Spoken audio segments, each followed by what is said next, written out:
Est-ce qu'on a besoin de leur autorisation pour dire ce qui se passe? Est-ce qu'on a besoin de leur cutus, de leur aval pour expliquer ce qui se passe au niveau de l'AES? Non. Est-ce que pour distiller l'information vraie sur le travail des vrais combattants dans l'AES, est-ce qu'on a besoin, n'est-ce pas, d'une autorisation ou d'une signature? Non. Est-ce qu'on a besoin de faire des longues études pour faire ce que nous faisons là? Je dis non. Alors, peuple d'Afrique, peuple du monde, peuple du Sahel. Ce qui se passe actuellement, les médias propagandistes ne vont pas vous montrer cela.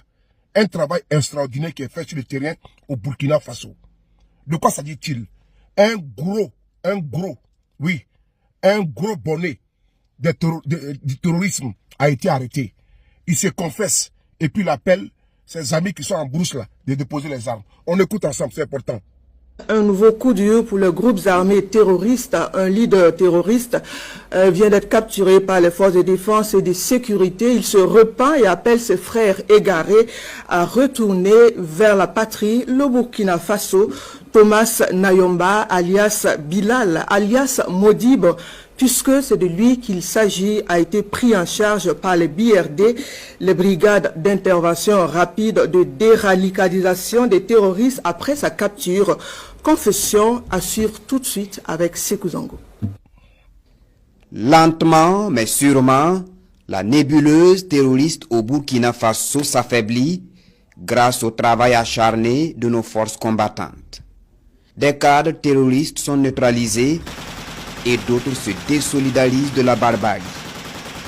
L'un des derniers à avoir tourné le dos à l'ignominie, c'est lui. Thomas Nayomba, alias Bilal, alias Modib. Il était chef terroriste de 3 bases dans la zone de Napde-Zambende, dans la province du Koulpelgo. Berné par de belles promesses des adeptes de la déchéance humaine, Thomas Nayomba, alias Bilal, alias Modib, mort à la maison. J'ai intégré le terrorisme après avoir été attiré par leurs discours et les avantages que je pensais y avoir.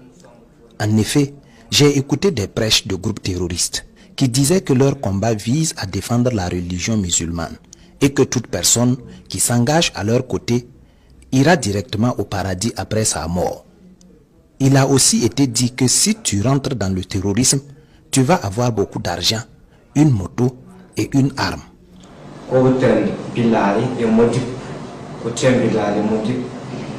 Enrôlé, il est endoctriné par la violence pour propager le mal dans le Sahel. Il est par la suite formé à l'endurance et au maniement des armes. J'ai été conduit dans un camp d'entraînement où j'ai suivi une formation physique et en maniement des armes. Dans ce camp, j'ai pu voir à plusieurs reprises des cadres terroristes, dont Amadou Koufa, qui venaient là-bas de temps en temps pour des visites.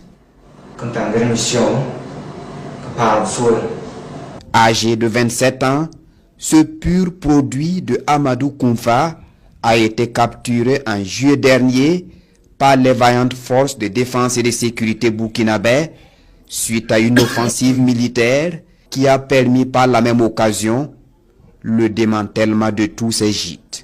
Pris en charge par les vaillants hommes des BID, entendez par là les brigades d'intervention rapide de la déradicalisation des terroristes, Thomas Nayomba, alias Bilal, alias Modib, appelle ses camarades terroristes à quitter les rangs.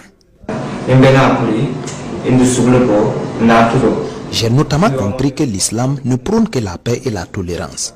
Je regrette sincèrement ce que j'ai fait et je demande à mes frères burkinabés de me pardonner. Je demande également l'indulgence des autorités. À Dieu que j'ai offensé, j'implore sa miséricorde.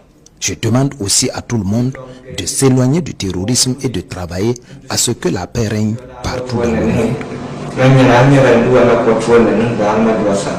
Ce désormais ancien membre de Nusra, le GSIM, auteur de plusieurs attaques contre les FDS, VDP et les populations civiles à Bagamoussa, Kioguin, Nagrin, Kampianga et Natiabouani, confesse avoir été dupé par des frères égarés.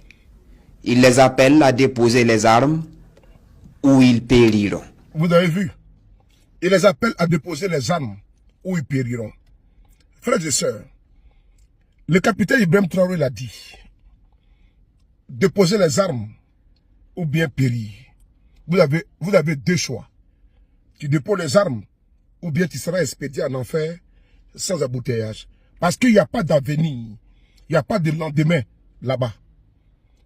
Il n'y a pas de lendemain dans le chemin qu'ils ont emprunté.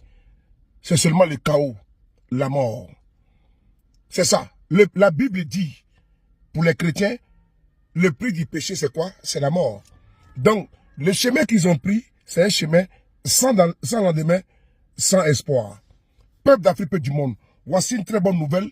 Du côté de l'AES, plus précisément Burkina Faso, vive IB pour le travail accompli.